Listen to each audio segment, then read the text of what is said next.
We're going to unite these in one language with BRAT. So the way that this normally goes is that we generate our circuits in the classical fragment, and then we go run those, get some data back, do some post-processing, and then we repeat the cycle. If you're doing some sort of variational algorithm ad infinitum. And it's our notion of quantum circuits isn't the strictest. We have classical bits which are unrestricted. We do the implicit bang that Conor talked about. So if you have a bit in a circuit, it can be copied or discarded, and we can inspect whether they're true or false and decide which gates to do next in the circuit. So we have a little bit of classical control. These days on some machines you can do a fair bit more than this, but we're limiting just to branching on booleans at the moment.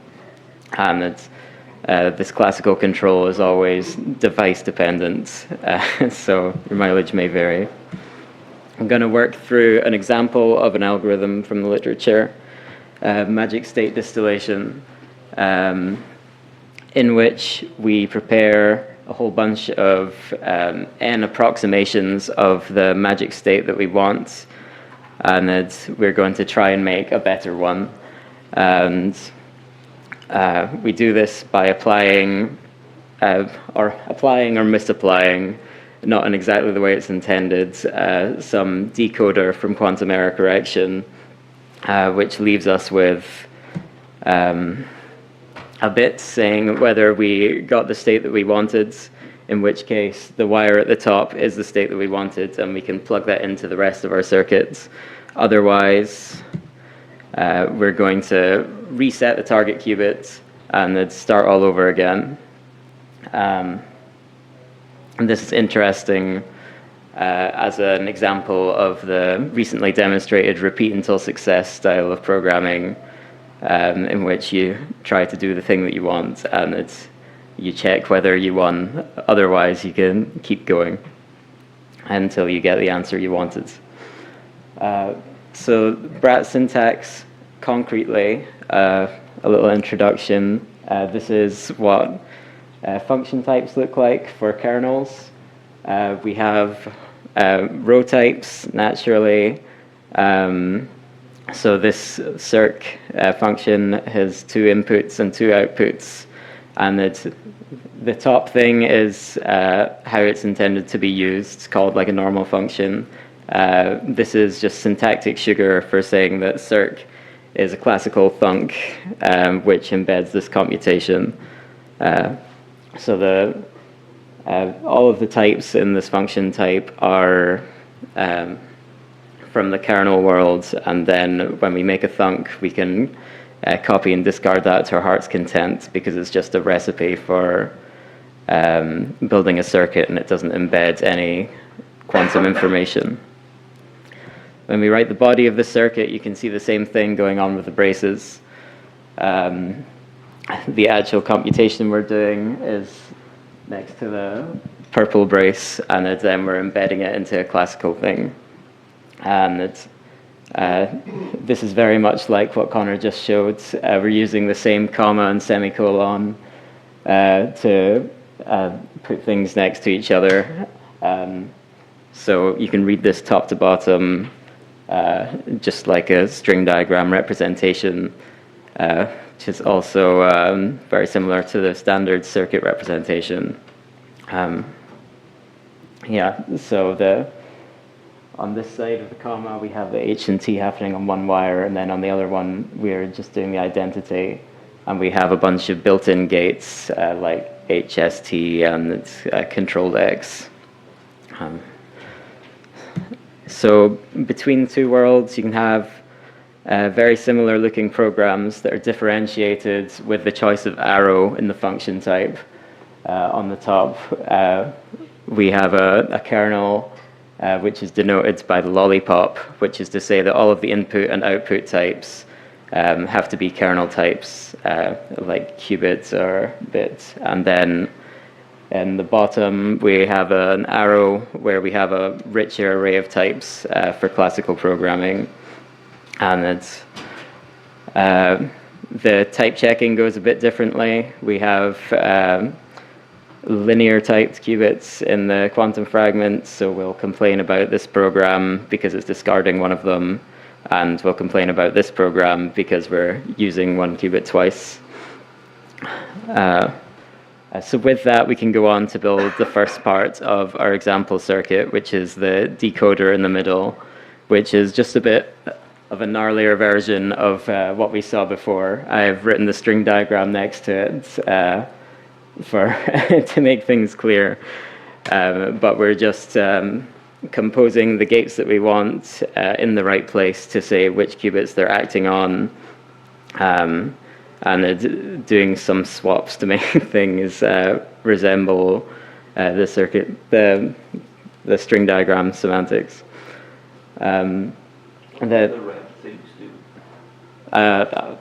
The red things, the key difference between this example and the last example is that the last example had a row type input and a row type output.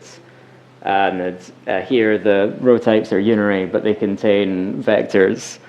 So the red thing at the top is fan out, which takes a vector of constant length and turns it into a row type of that length.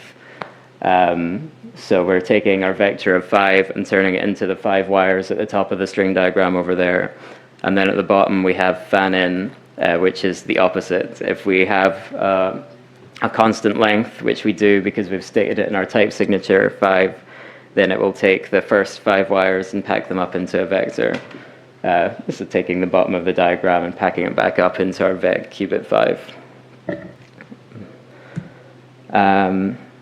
And it's, as in Conor's second adventure, we have some more interesting types going on in the classical world.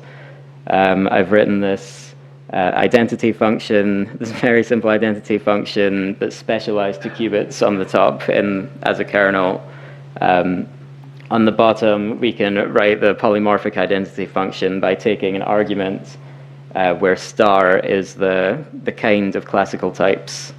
So give me any classical type and I'll give you an identity function on that type. Luckily, we can use the classical world to make simple kernels using these types. So as Conor showed, we also have a second kind, dollar, which contains kernel types, and we can write the same function here and replace the specialized qubit that we had over here with something more interesting based on the type information that we had in the classical world when we were constructing this kernel in the first place. And it's something to note is that star and dollar are two sets of types. They have no overlap. We have a quantum bit and it's a classical bit, and any lifting you want to do from a quantum bit to a classical bit has to be explicitly by running a kernel. So with this in mind, using interesting type parameters to generate simple kernels, we can write some well-established functional programs like map, which is a bit of a crutch, as Conor mentioned. But we take as the first two arguments the input type and the output type, some function from input to output, and it's the length of a vector that we want to lift this to. And then we're going to produce a kernel which does this transformation on every element. And it's a key thing to note is that our pattern matching is happening in the BRAT world. So on the right-hand side of the equals, in the braces, we have our kernels. But the important pattern matching is here and here, where if it's 0, we know that the input and output of our kernel is going to be a vector of length 0. So it's easy to match on the empty vector, and we know what to return. In the other case, if the length is a successor, we know that cons must be a valid constructor of our vector in the kernel, so we can take it apart and recursively call map with the predecessor. And it's important to note that because of the type information that we've acquired by matching on our arguments, these patterns in the kernels are irrefutable, thus avoiding costly errors while you're running your circuits because you didn't write all of the possible matches for your pattern. And with this in mind, we can make the decoder from before a little bit nicer just by moving the fan in up and adding a map over vectors instead of a bunch of H gates on the row. Another classical program we might want to use, or another well-established program that we're going to want to use for measuring the syndrome at the end. The syndrome is constructed by mapping OR over all of the, or folding with OR over all the results of measuring our auxiliary qubits. So we're going to use this in a second, and something notable is how weird the function arguments are here. There's xx to x, and it's produce an x. This says that we can we have to be using copyable and discardable things as the argument to this, which can be bits or vector of bits or some vector of rows of bits. And then we can write our any function easily with OR, which is I've written elsewhere, and the thunk, which takes an empty row argument and produces false. So now to go back to the rough thing, this measure syndrome, we're separating out our target qubits from all the auxiliary ones, measuring them all, and if any of the measurements turned out 1, that's our criteria for rejecting versus rejecting and starting over again versus continuing. So that's this measure syndrome function. We're just going to measure all, which is very much like mapping measure over a vector of qubits. And then our result is going to be a vector of bits and a vector of leftover money, which I'll talk about in a second. And we're going to do the any that we just defined on the bits and the identity on the money. When you measure a qubit, we're assuming that we're programming for the paradigm wherein you can destructively measure qubits and then reset them in place. So we have these two functions. If you have some money, you can cash it in and get a fresh qubit.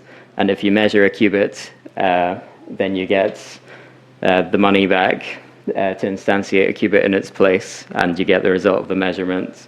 This way, the sum of qubits and money in the circuit is constant, so you can't exceed your qubit budget, and everything is a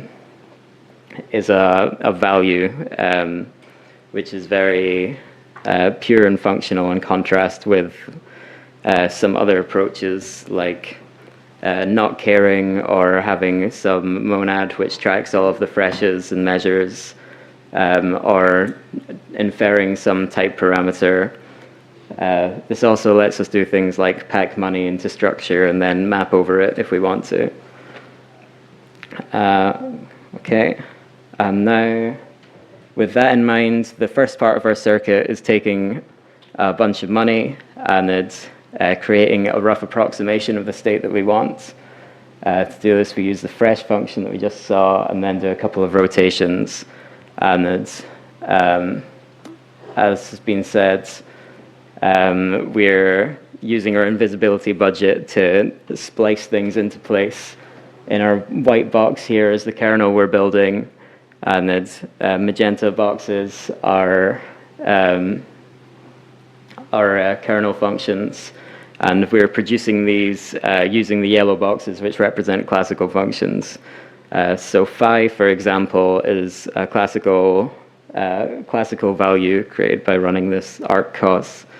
And the type signature of our rotation gates are that they take a float parameter and then they return a kernel from qubit to qubit. And then we take that kernel and when we call it, we splice it into place with this blue wire by evaluating it in the kernel context. And we can now just use map to take this, prepare one noisy qubit to however many we want.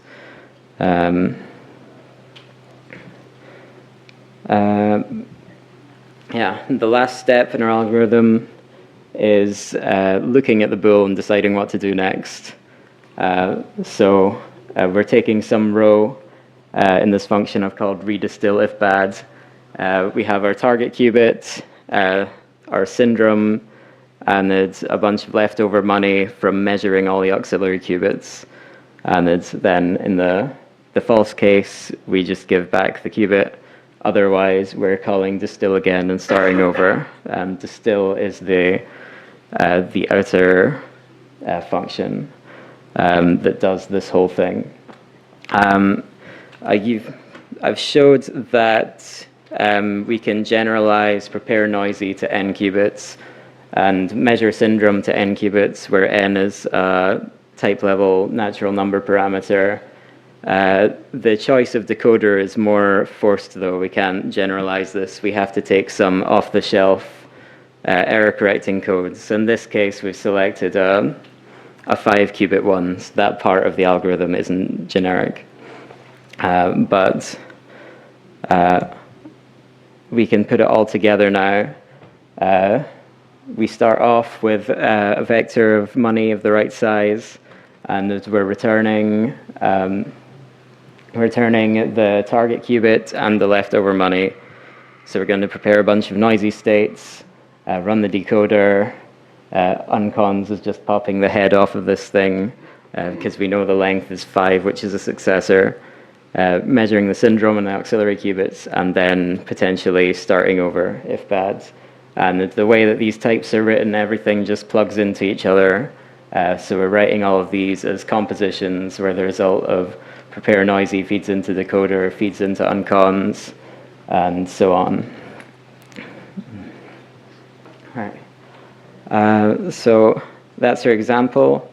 There's a couple of things we didn't talk about for time. We have nicer ways of permuting rows of qubits, rows of types because they're all named, but I didn't go into that. You don't strictly have to do explicit swaps on everything. Our type checker makes it easy to write things like an operator which takes the remainder of the row and just passes it through unchanged. We have, for our vector lengths, the language of expressions in one variable that Conor talked about.